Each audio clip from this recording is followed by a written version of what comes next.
Hello and welcome to another episode of Faith Talk, where we talk all things theology, religion, and life's tough questions. I'm Oliver, and as always, I'm joined by my co-host Payton. We are here. And today is a very special episode. It is the 1-year anniversary of this show. We should have brought like streamers. Or we could have gotten a cake and eaten the cake. There you go. Like a confetti cannon and a big old cake right in the center. Happy birthday, Faith Talk, yeah. Happy birthday, Faith Talk. Yeah. And you know what? I'm just going to put it out there. This is the second time we're recording this episode. Yeah. First one is just lost. Yeah. Well, you know, as a 1-year anniversary, I guess we can give you a window into the world of podcasting. Sometimes you go record an hour-long episode and then it's not there. It's just gone. Sometimes the mics don't like to work. Yep. Sometimes the computer just dies. But we're here again. We're here. So, you know, that's okay. Because I was just saying before, praying that we'll keep the episode. Like maybe we said something last time that we shouldn't have said. So, sometimes you just got to persevere. Mm-hmm. You're going to have obstacles. You just got to jump over. Yep. All right. That's the end. Yep. There you go. That's the end of the whole podcast. Just persevere. Yep. You know what I mean? Go ahead. No. You go ahead. You go ahead. See, we're just giving you a little window into behind the scenes. Yeah. No, I just think in this episode we can kind of go into the mission of the podcast and talk about the journey that brought us here, what it looked like when we started Faith Talk, and where we are today. And I think that tells us a lot about God's mission in our lives and what miracles He can do. Because this show really has been a blessing. And even if it's a blessing to one person, I think it's a blessing to many people. So. I kind of like how you said, kind of give us a look of how it looked when we first started, because back when we first started we didn't have video, so you guys had no idea what this like actually looked like. That's true. Do we have any pictures of it? I think Pastor Rome took some. Maybe I should try to find those and then we can release it with this episode.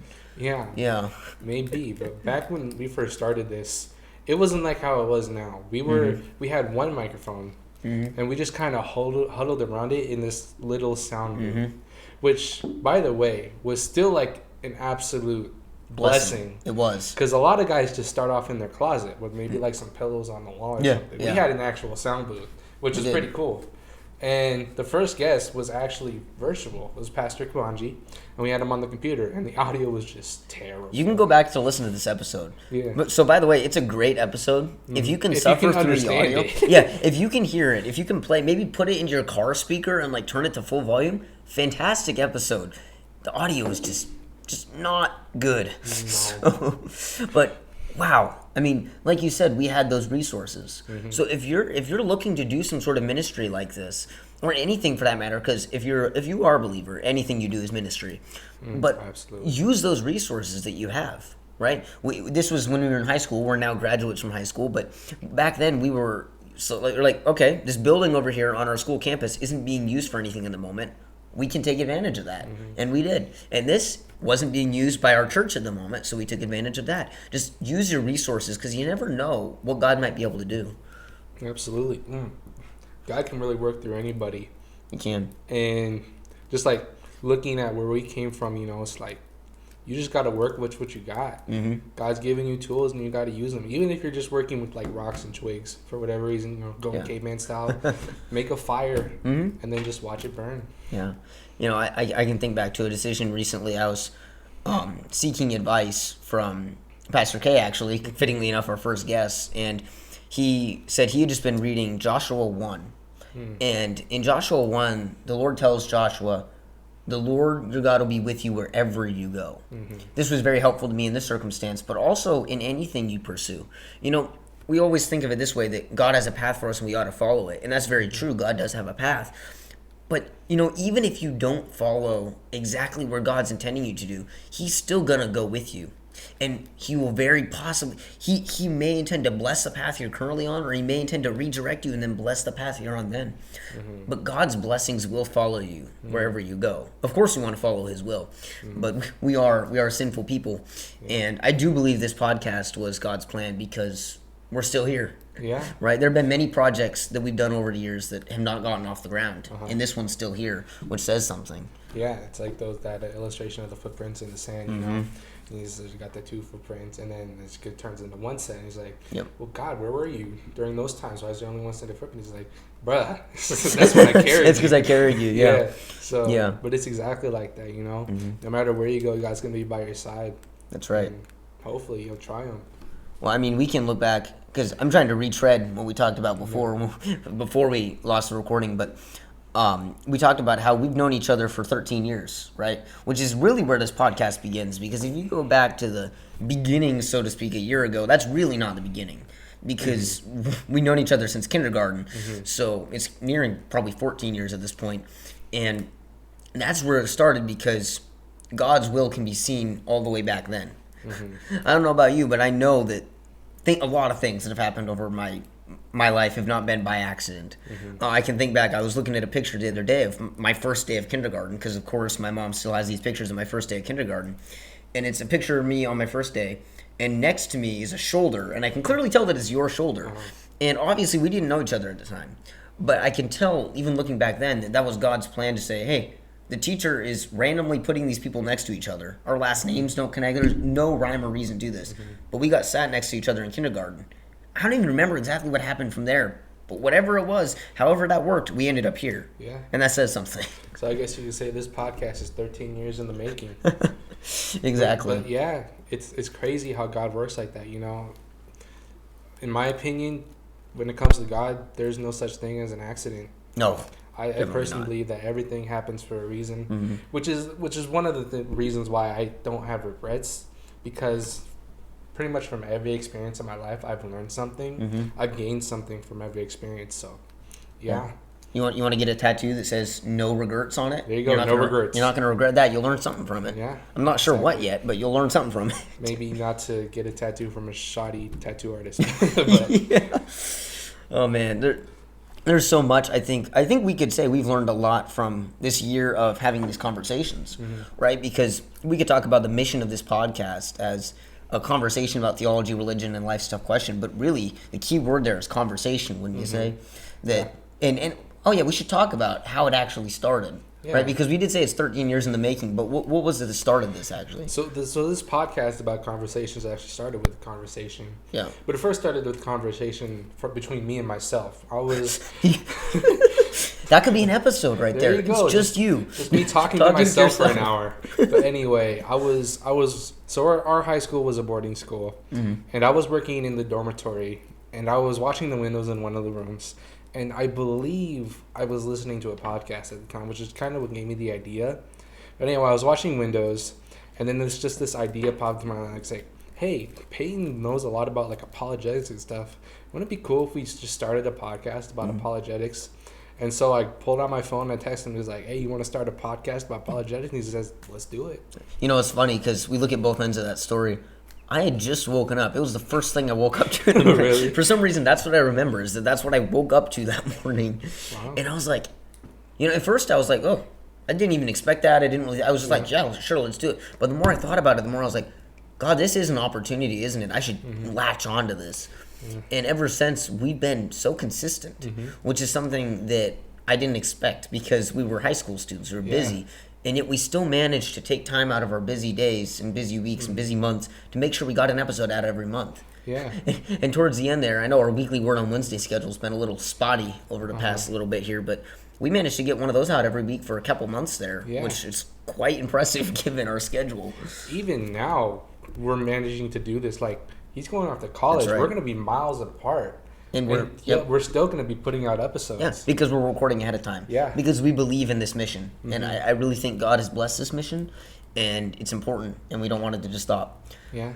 And the idea of conversations is something that's missing in the world today.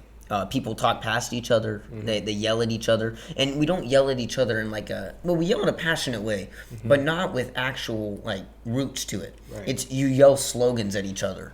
And you're yelling right past each other, and nobody actually sits down to have conversations. And the mission of this, and we're still working towards getting more and more different, unique guests on to discuss different conversations. But we've, for instance, we use the example of the member of the Church of Jesus Christ of Latter-day Saints, and we're going to commit to say it every time, the Church of Jesus Christ of Latter-day Saints. You could just say LDS. Yeah, but it's funnier that way. Yeah. So seriously though, that if you haven't listened to that episode, it's a fantastic episode. We certainly don't agree with we as Faith Talk are certainly not taking a stance saying we agree with much of anything that he said. But what we can say is that we had a fantastic conversation where we learned a lot, and it was fruitful. And hopefully somebody can listen to that and say, "Hey, I heard both sides out." Yeah. Hopefully they heard what Payton and Oliver had to say about the Church of Jesus Christ of Latter-day Saints, and maybe learned the typical Protestant Christian perspective on it, and as well as hopefully you heard out fully what the Church of Jesus Christ of Latter-day Saints member had to say. And if you heard that, then you can better form an opinion on the topic. Yeah. You know, all throughout human history, we tend to have this, I guess you could call it a habit. I don't really know if it's a habit, but we tend to categorize people. Yeah. You know, looking today, especially political opinions, you hear one thing about somebody, you categorize them. And with that category comes a lot of assumptions. And like you were just saying, we really don't have conversations nowadays. No. We hear one thing about somebody and then throw all these words about them, these mean words. But when you really sit down with that person and then just talk about it, you learn so much about them that you didn't know before. And you might even end up agreeing on a lot of things. You just the power of conversation is really incredible. Yeah, when you'll agree on things when you don't expect it, right? And that's the important thing of hearing someone out. Right. Is you may find one of Jordan Peterson's 12 rules for life is assume the person you're talking to knows something you don't. And it doesn't matter what degree you have, how smart you think you are, how smart you actually are, or what level you're at, because we put people in categories and there's a hierarchy. But he's talking from the perspective of a high up. He's referred to before as the most influential public intellectual in the world right now.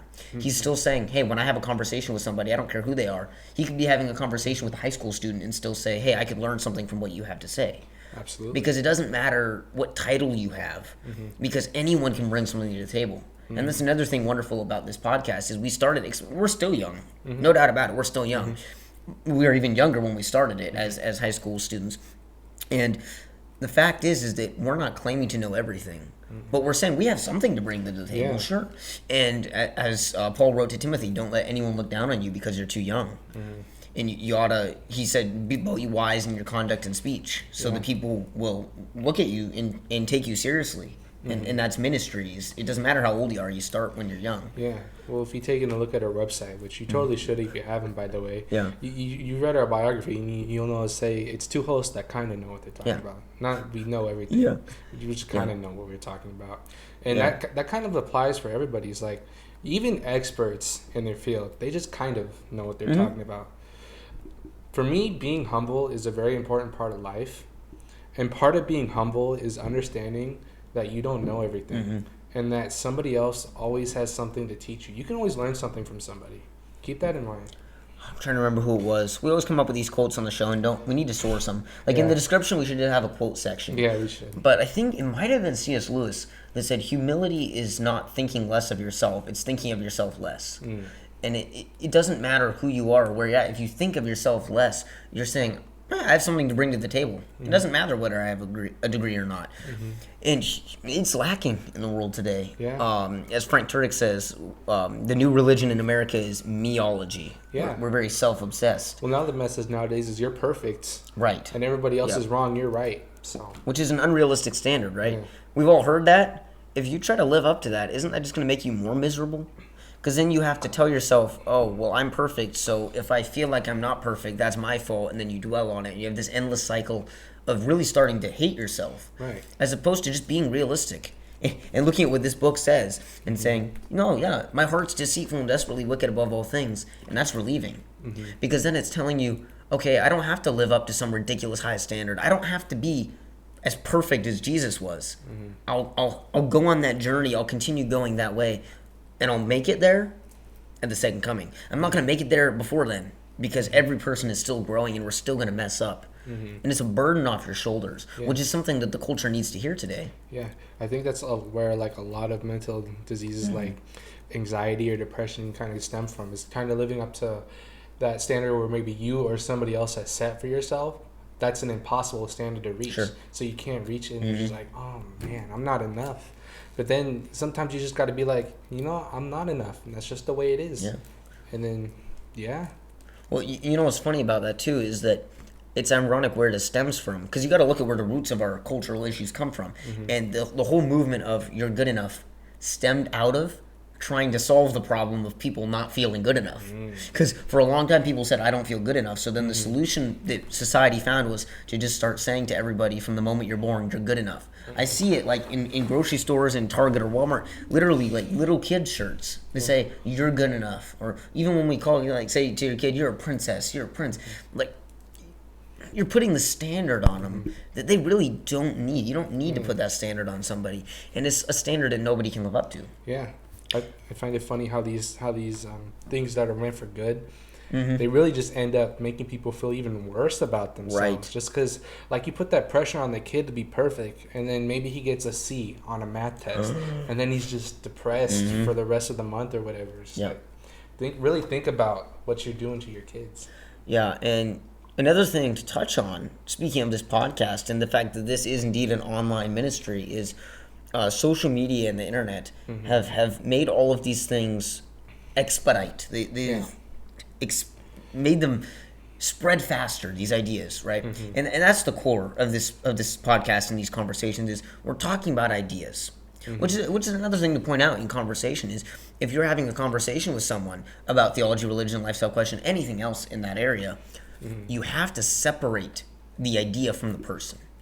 If we talk to the LDS guy, or Church of Jesus Christ of Latter-day Saints, as I should say, when we talked to him, I thought he was a great guy. I really liked the guy. I enjoyed talking to the guy. But I separated him from the ideas. I can honestly say I don't really particularly like your ideas. I don't agree with them. But I still like you as a person. I don't have a problem with you as a person, which is one of those things that we do in our culture today, and it's expedited by social media, is, oh, you said this one thing, I'm going to categorize you into this category, and I'm going to say I'm going to hate you. Heck, you can even say you hate my ideas. That's fine. But what good does it do to say I hate you? Yeah. Doesn't help. Yeah, well, it's like you don't start a conversation with, hi, what's your political opinion? No, you go, hi, how are you? Or how's your day been, you know? And that's just called being people. Just treat people like people, you know? And then maybe somewhere down the line, maybe learn something about them. But then remember, at the very end of the day, you're both human. Yeah. You know, that would be funny, actually. I'm picturing now, you know, those interviews where they go onto like a college campus and ask people, we should do that. We could do two. One of us goes and asks everybody, hey, what's your political opinion? And the other one says, hey, how's your day been? And see how different those conversations go. We already know the result, but it would be interesting to see. And, you know, people need to remember that somebody is more than an ideology. Right. Somebody may say, and that's another thing, speaking of Christianity, as we're both Christians, and as Christianity is the most important thing to me, we can't categorize someone just based off that, right? So what'll happen to me a lot is I'll say I'm a Protestant Christian, or even maybe I'll say biblically I'm a conservative Christian, or these sort of things. Somebody immediately categorizes you based off that. And one of the problems with Christianity, I think we've had a few guests on who've talked about the idea of the word Christianity having baggage, and maybe even moving to a place where we say Christ follower. Well, isn't it a problem that the word Christianity has baggage? Because shouldn't Christianity just be whatever the book says? If Jesus said it, I believe it. But instead, we've almost added on this added baggage of, oh, Christianity means you're a right-wing extremist or something like that. I'm like, that's not at all what it means. Jesus was neither left or right. I believe N.T. Wright was the one that said Jesus is a liberal to the conservatives and a conservative to the liberals. And Christians, that ought to be us too. That just goes to show how humans are really good at messing up things. Even something so big as a religion. Christianity, we just gone and messed it up, gave it a bad rep. We did. Of course we did. What else did you expect? And you'll hear people say that. You'll hear people come and say, oh, man, Christianity, so many people have done so many horrible things. Part of me wants to just say to them, what do you expect? We're sinful people. Of course we're going to mess it up. Now the question is, what do you think of the man of Jesus Christ? That's the question. So because we are coming at this from a Christian perspective, it is important to remember, if you're on that journey towards truth, whatever that truth may be, because there is only one truth, and if you're on the journey towards truth, that doesn't mean you're necessarily looking for Jesus. I do think it'll end there. But if you're on that journey, remember that people are going to let you down every time. But if you pursue truth and you only look at what Jesus actually said, only look at what Jesus actually said and taught, you're going to find a very different Jesus than the Jesus the world portrays today. And there's a big difference. I think that ties in heavily with the idea of sola scriptura, believing just what the Bible says versus traditions. And when you look at the bad rep that Christianity gets, you can kind of sort of make the argument that that's a traditional idea of Christianity based on the history that has, which is what tradition is also, its history. So, yeah, sola scriptura. We've had lots of conversations on Faith Talk, whether it's on Weekly Word on Wednesday or on the full episodes, about tradition, because tradition seems to be one of the biggest stumbling blocks for incoming believers. And it's one thing if you're talking about religion as William Lane Craig would say, in-house, versus talking about religion with someone new. Because it is come as you are.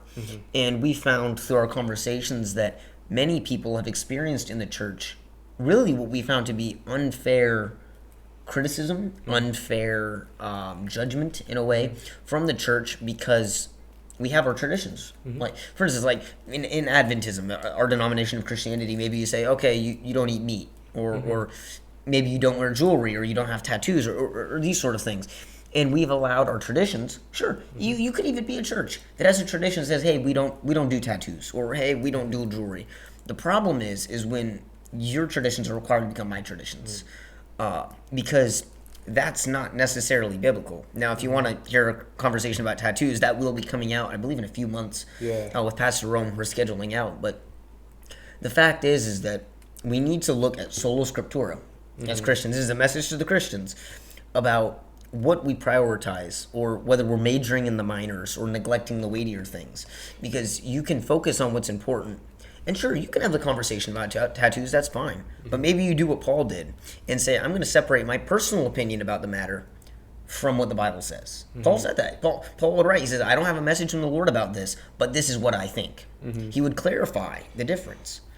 Yeah, and nowadays you see a lot of, I would say Christians, they're like, don't force your beliefs on me, don't put that in the law. But then you look at the church, it's like, we do that too. Of course. Traditions. We force those traditions on other people, and if they don't follow them, they're judged.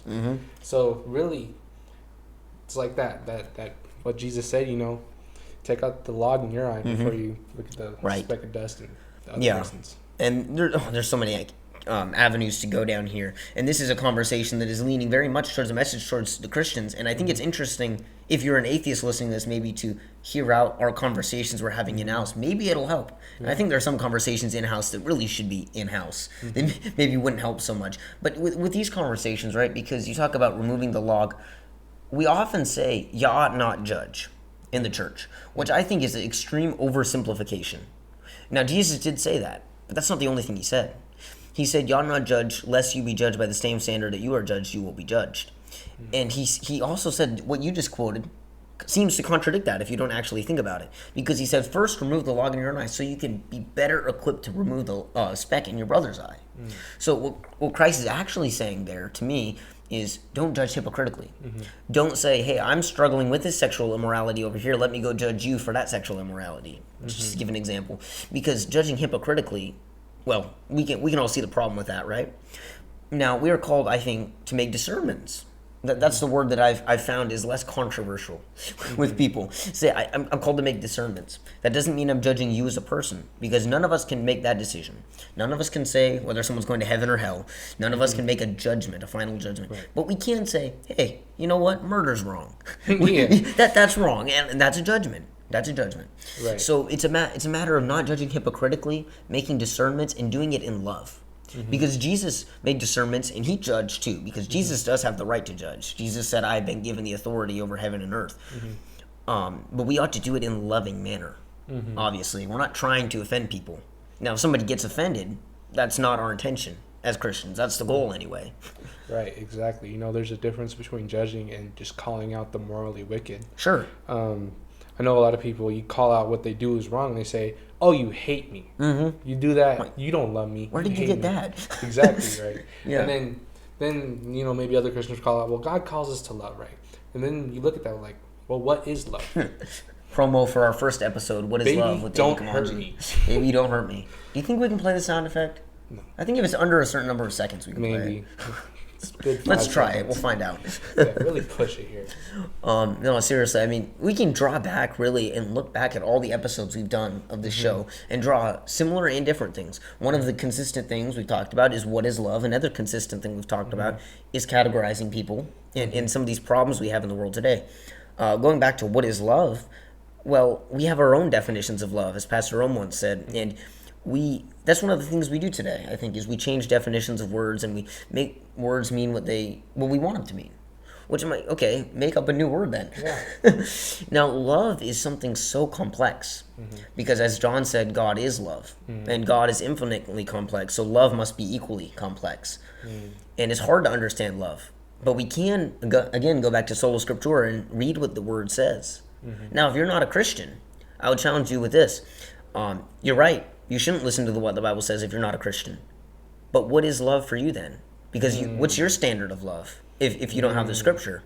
That's just my challenge to you. Hopefully that'll be thought-provoking.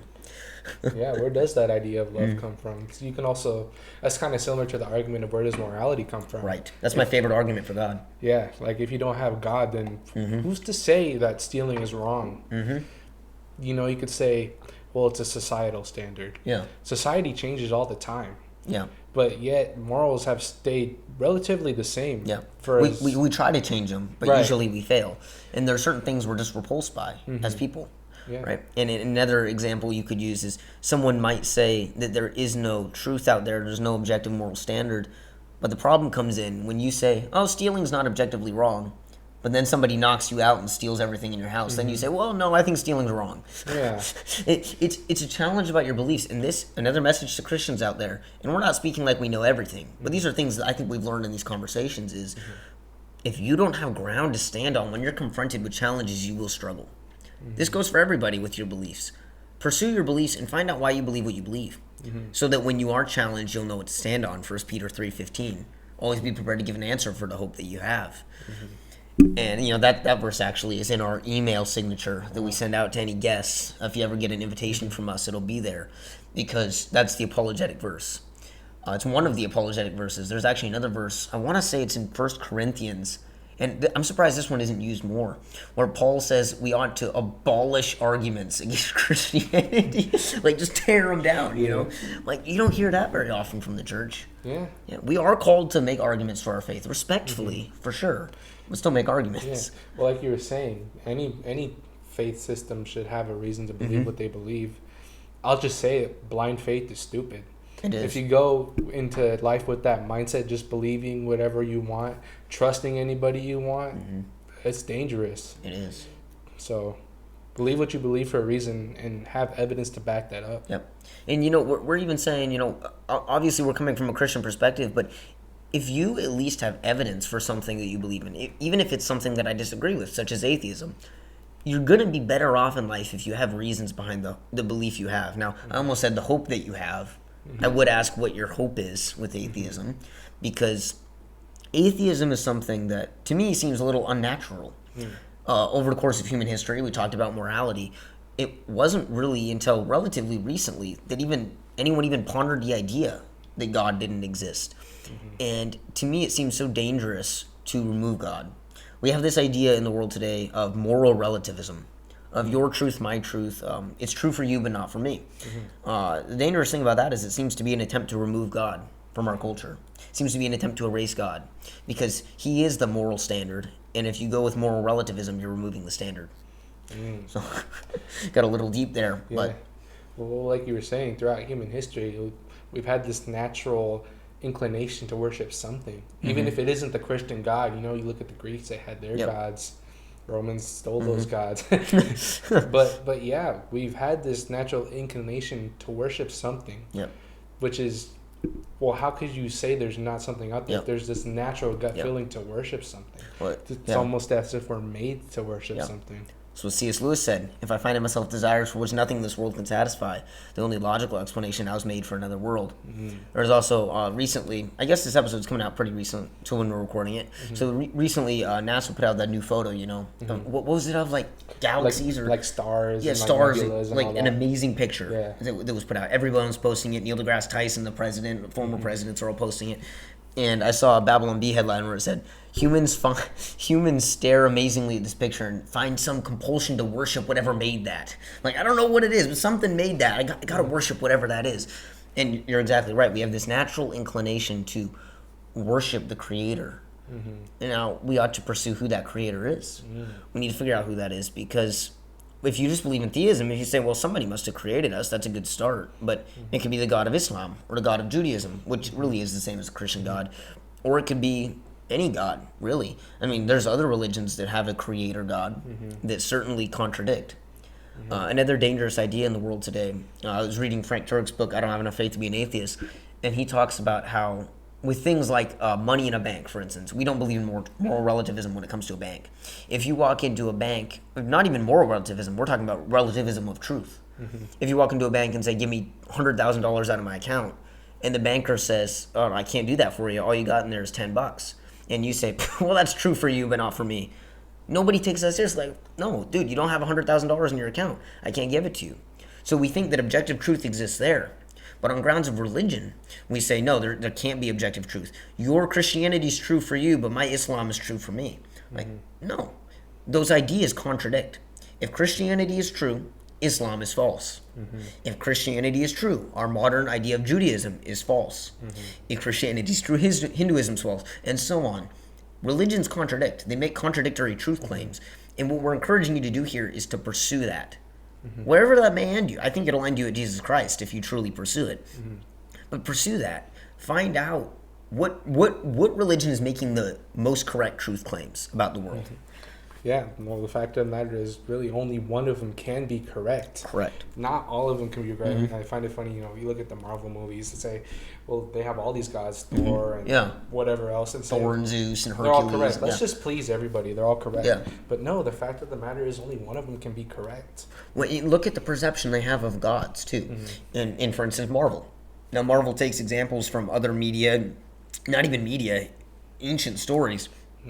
You look at these characters, and you know what brought people to a more Judeo-Christian view of God was those gods. Because people looked at gods like Zeus and Hercules and all these guys and said, wait a minute.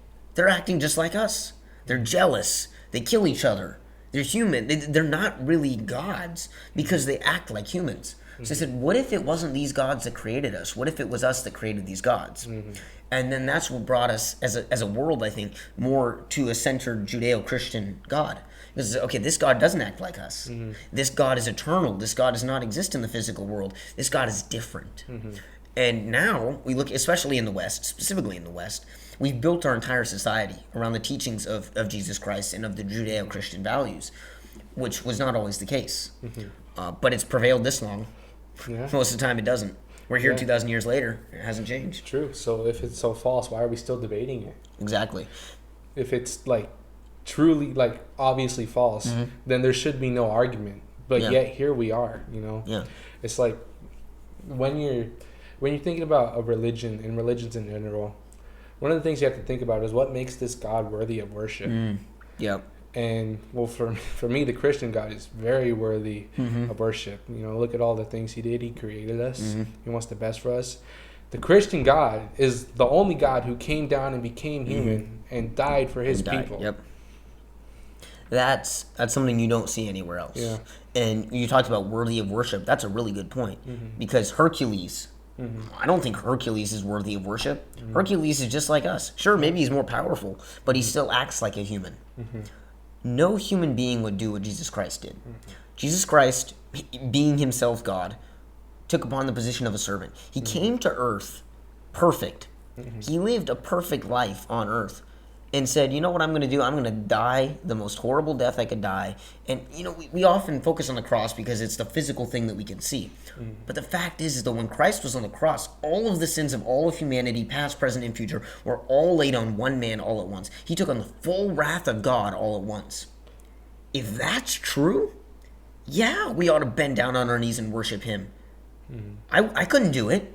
No. None of us could do it. In fact, that's the reason that Christianity is so important, because if it is true, He's the only one that could do it. Nobody else could handle that except God Himself in the flesh, the perfect God-man.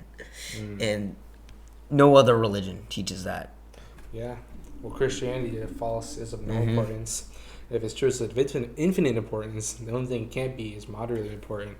And why that is because when Christ died on that cross, He gifted us literally the best gift anybody could give anybody, which is eternal life. We're talking about permanently dead or living forever. Forever, which as humans we can't even begin to comprehend. Because we don't know what forever is. That's right. So when you think about that, it's really just awe-inspiring what He did. Yeah, you look at other worldviews, other religions throughout history, and we're trying to fill this hole. They seem to all kind of fall flat because they don't really give a hope or an answer.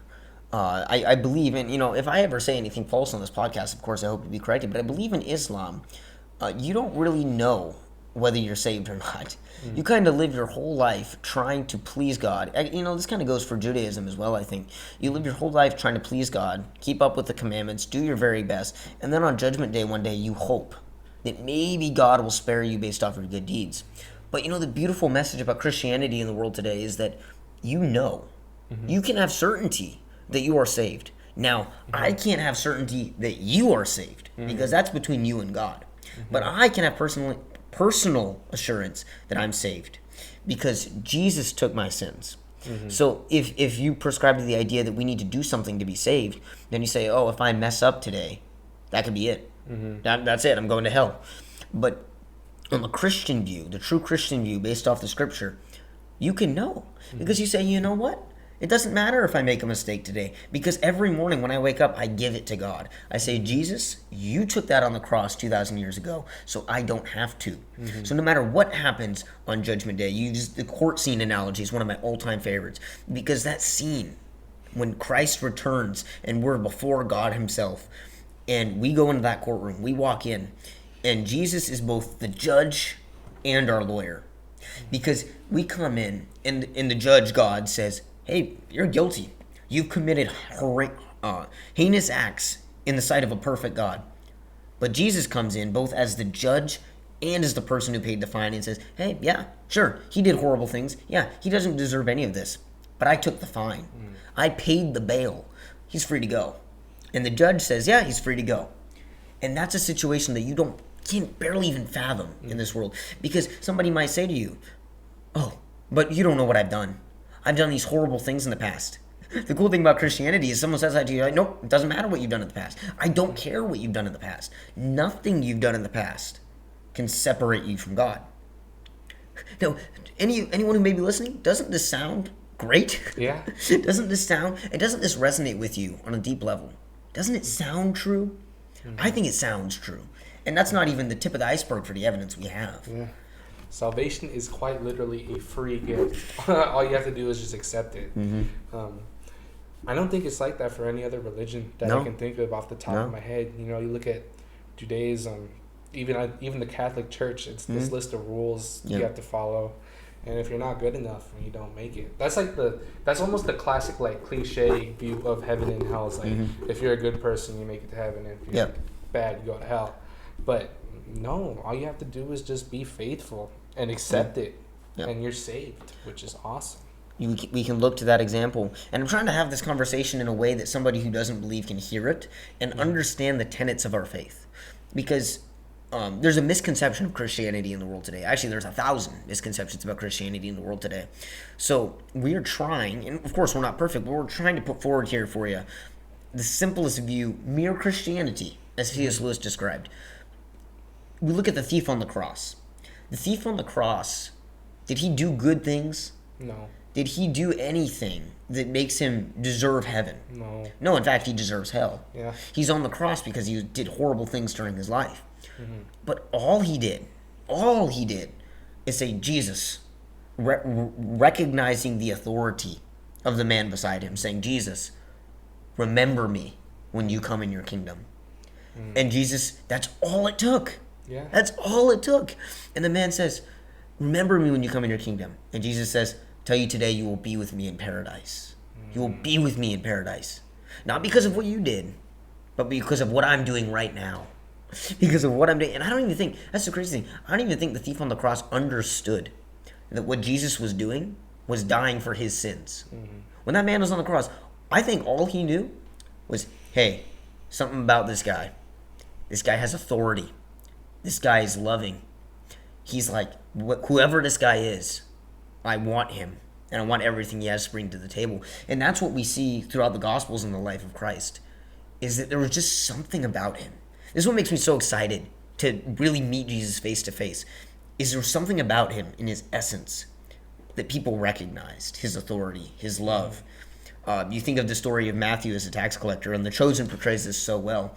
Matthew's in his tax collector booth, literally probably stealing money from people, doing the thing that was hated probably the most by any of the Jews. And the Gospels predict depict that Jesus walks by with a group of his disciples, and he just says to him, Matthew, Levi, son of Alphaeus, follow me. And I can just picture that. Like, imagine a guy just walking by you, looking you in the eyes and say, follow me. Mm. And the Gospels tell us that he dropped everything. And this job would have paid him well. He would have been rich. He would have had protection. He drops everything and follows this guy. Mm. There was something about the essence of this man that made Matthew want to follow him. And I can't even imagine what that must have been like, what this essence was. But it was there. And it was like that for everybody. Even taking into account, like, the context. Like, Jesus didn't look like your stereotypical handsome prince, you know? No. He was just some average guy. Yeah. I believe he was even homeless. Yeah, he was, right? He was an inerrant preacher who traveled around homeless. Yeah. And Isaiah tells us that there was nothing particularly special about his appearance. And, you know, with all of these things considered, going back to the evidence of why apologetics is so important, with all of this considered, why is it that Jesus of Nazareth is the most influential human being in the history of humanity? We can ponder that question, because I think whether you're a believer or skeptic, you have to admit that Jesus of Nazareth, our entire Western civilization was built around this guy. What he taught, what he did, there's nobody who claims that he didn't exist. There's certainly nobody who claims he doesn't exist. And very few people even argue with most of the things he taught and said and did. So if he was so influential, and yet all of these things we just described are stacked against him, what was it about this guy that made him last so long? Why is he still with us today? I don't know. Even the whole American culture, the whole American systems, you know, it's in God we trust. And, you know, you look at this guy, like you're saying, how can he be so influential? And you have to take into account, even like other religions, their ideas are Jesus's ideas. That's right. And you have to take into account, you know, this man claimed to be God. So it's either he's God or he's not God. Yep. And if he's not God, that means what he's saying isn't true. So then how can all of these other things be true? Right. If this isn't true. So it's either he's God or he's a lunatic. And if he's a lunatic, you can't believe anything he says. Yeah, and yet we do. And there's the key. Because what you see as an influential movement, and I'd say probably the past couple hundred, probably longer. No, I'd say pretty much since the man lived. People say, oh, he was just a good prophet. Islam, for example, prescribes the idea, is called the swoon theory by some, that Jesus didn't actually die on that cross. Trying to get out of the idea, because even Islam is subtly admitting, if Jesus actually died for your sins on that cross, then he is God. So Islam says, oh, we can't do that, because they couldn't wrap their minds around the idea of the Trinity. So they said, no, it's just Allah. Allah alone is God. So they said, no, Jesus was just a good prophet. A good prophet doesn't say before Abraham even was, I am. A good prophet doesn't say the Father and I are one. So then you run into the issue of, okay, did Jesus say any of the things he said? Well, I think our best historical evidence says yes. And if he did say these things, if he didn't rise from the dead, why are we still talking about him 2,000 years later? And there's so much evidence that he did rise from the dead. And all of these things stacked on top of each other is why I'm a Christian. And there's no accidents, like we talked about earlier. And these conversations are what the church needs to be having. But also we as the church need to have these conversations with people outside the church. People haven't even heard this stuff before, man. People haven't even heard it.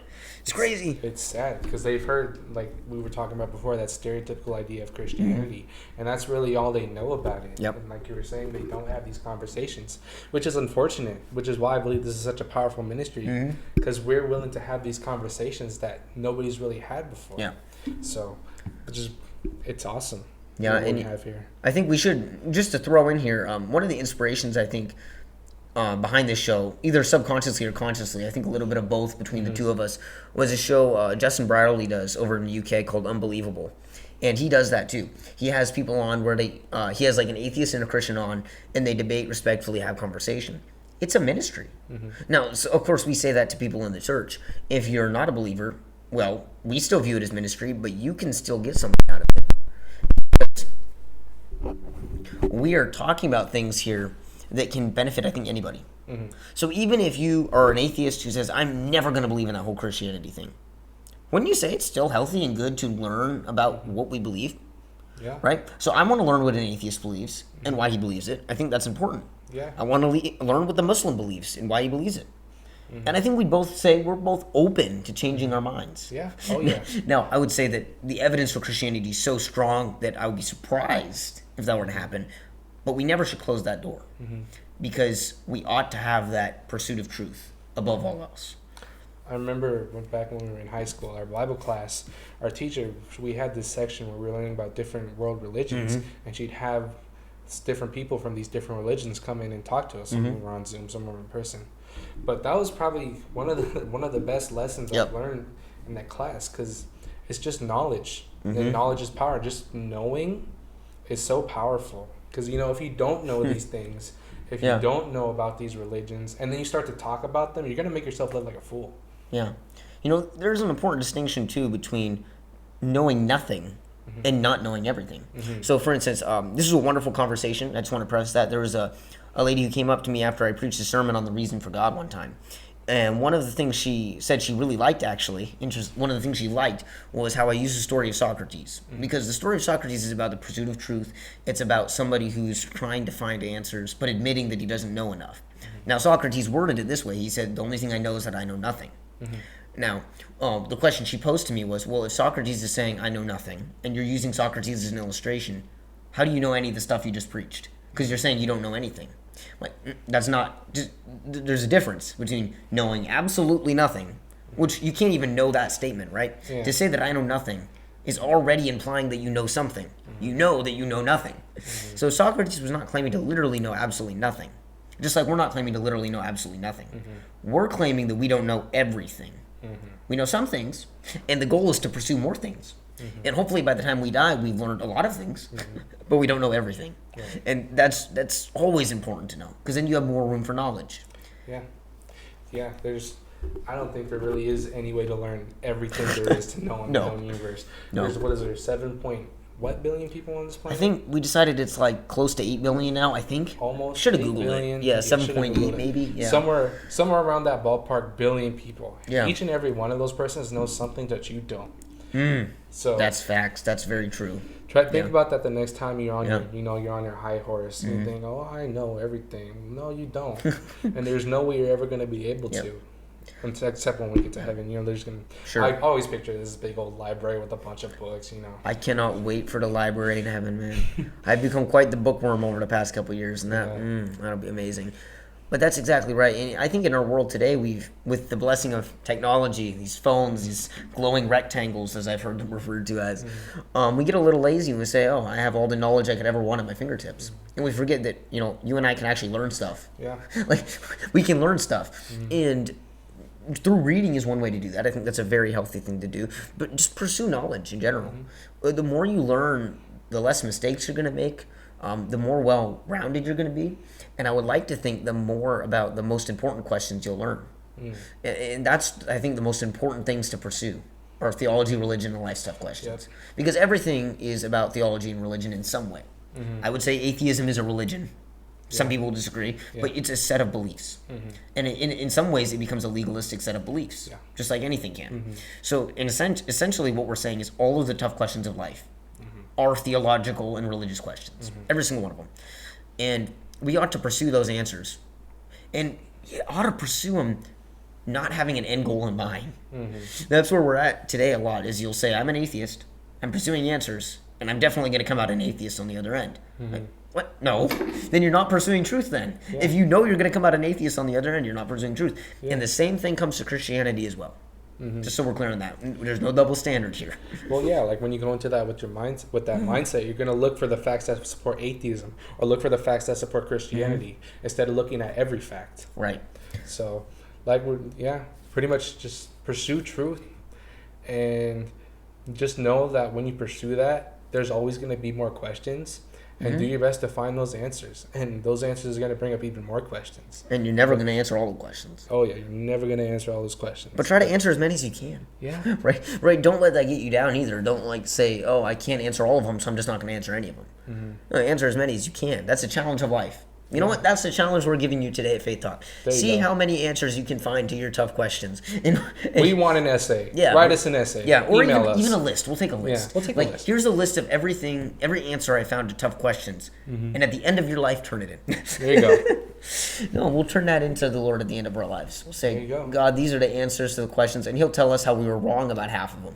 We'll just laugh. Yeah, he'll just laugh and say, oh, man, you thought you had the answers. Yeah. But it's better to have a answer than to have no answer. Very true. It's very true. And I think that's a good place to end this episode. For sure, Yeah. true. Thanks so much for tuning in this past year. Hopefully we'll catch you on the next To one. many more years in the future. Many more God years bless. in the future. Thanks so much for tuning into this episode of Faith Talk. Check us out on all of our socials. That'll be Instagram, Twitter, Facebook, TikTok, and all the above. We also are on YouTube. And subscribe to all our channels, YouTube, Apple, Spotify, things like that. And be sure to check out our merch store. It not only supports us, but it helps us bring you higher quality content. Yeah, and remember, we got a weekly word on Wednesday every week on Get This Wednesday. And episodes come out first of the month. Thanks so much for watching. Hopefully we'll catch you on the next one. God bless.